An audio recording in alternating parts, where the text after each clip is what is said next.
rumeksa ingsun lakune stangaya wara kelawan mekak hawa kang dur angkara senajan setan gentayangan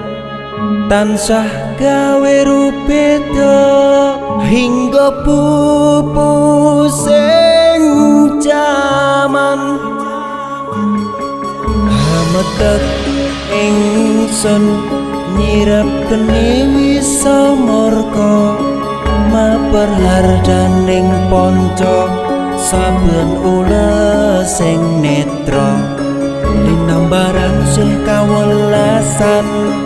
ingkang paring kamulyan Sang Hyang Jati